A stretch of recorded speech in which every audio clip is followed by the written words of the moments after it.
para Kita, inventou. É gol! Respeitem a bola. O vídeo viralizou de Sampaoli dando um treino no Flamengo e a gente volta ao debate sobre posse de bola versus defesa, né? Porque não necessariamente é a posse de bola por si. Eu acho que a posse de bola sempre tem que vir analisada e ser analisada num contexto, né? Então, por que ter tanto a bola? Claro, se defender com a bola, existe isso. Bom, eu convoco aqui o meu querido amigo Vitor Falso 9, aliás, está aqui embaixo no canal, o arroba dele na descrição deste vídeo. Inscreva-se no canal do Falso 9, que ele vai explicar para a gente agora a importância dessa história e esse binômio, posse de bola versus conceder menos oportunidades aos adversários. Vai lá, Vitão! Grande Berna, obrigado pelo convite. Vamos falar sobre a grande arma que o Sampaoli tem para armar esse Flamengo rápido, para fazer esse time rápido se encaixar e conquistar os resultados que a torcida tanto está esperando desde o início do ano. Bom, já tinha falado isso antes, mas é importante agora, depois do primeiro jogo, contextualizar. O Sampaoli sempre, né, em todos os seus trabalhos completos, especialmente nos recentes, sempre foi uma das equipes com maior posse de bola dos campeonatos que disputou. Dos 3 últimos campeonatos que ele iniciou e terminou na mesma equipe, ele foi ali, empate técnico, o maior time de posse de bola. Em 2019, empatado com o Flamengo. Em 2020, empatado com o Flamengo pelo Atlético.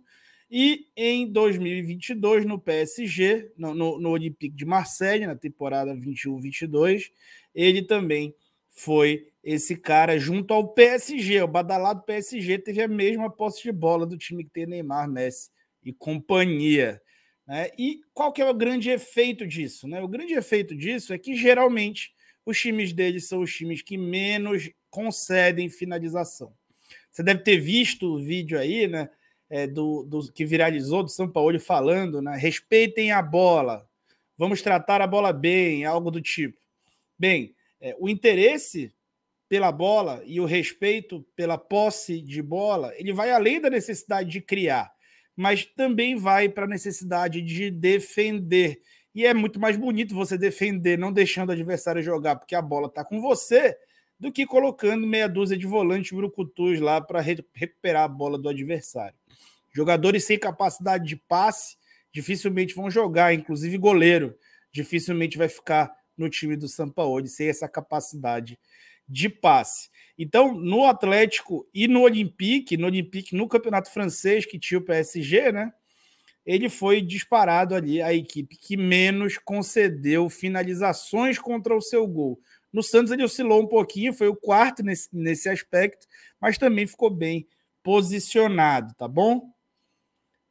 Um outro aspecto que é importante da gente destacar é que ele, em 2019, pelo Santos, né, especialmente, ele foi o time que teve o maior índice de intensidade. Isso mesmo, Berna, intensidade foi conceituado, foi postulado. E é a quantidade de duelos, combates e interceptações por minutos de posse de bola do adversário.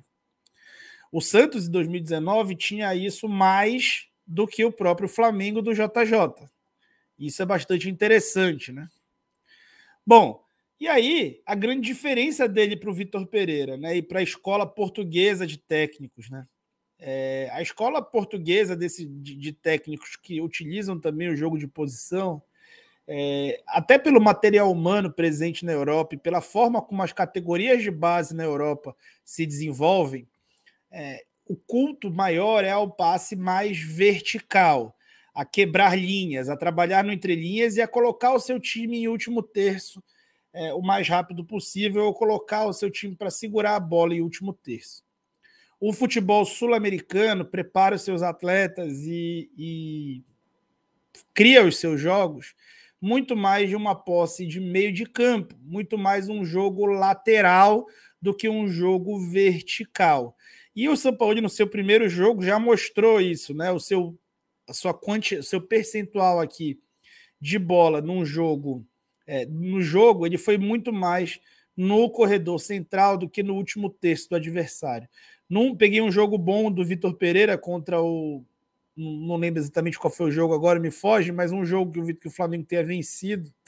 E comparando, né, vejam como é um time que fica muito mais em último terço ali, perto do gol do adversário, do que o time do Sampaoli. O camisa 10 argentino, clássico, por exemplo, ele é fruto também desses jogadores de meio que carimbam todas as bolas, que jogam muitas vezes lateralmente, mas que encontram um passe de ruptura que coloca o adversário na cara do gol.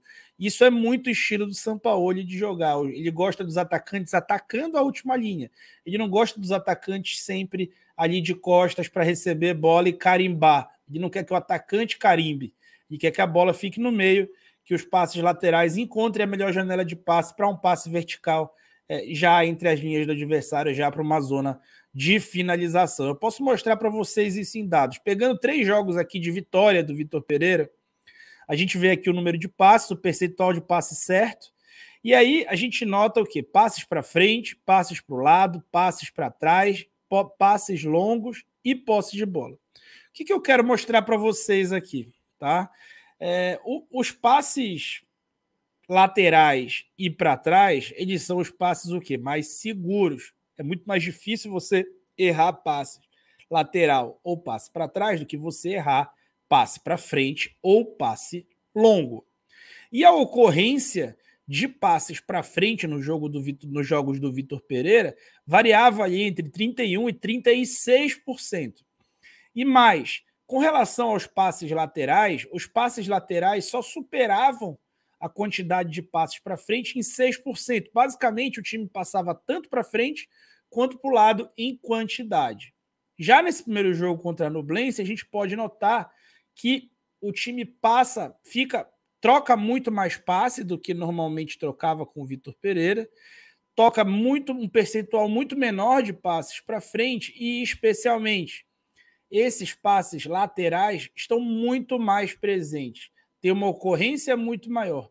Ora, se o passe lateral é o passe que eu acerto mais do que o passe para frente, eu vou conseguir ficar muito mais com a bola, porque eu vou estar arriscando menos.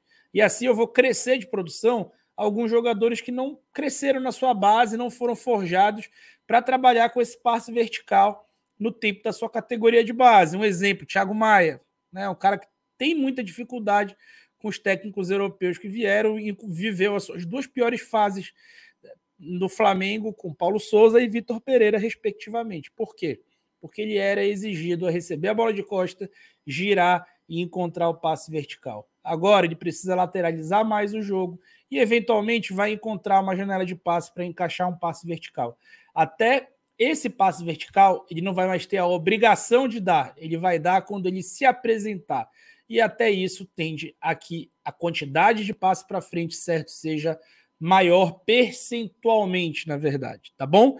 Então, é um time que vai tentar, além de se defender com bola ou conceder menos finalização, ele, para conseguir reter mais a bola, ele vai arriscar menos os passes.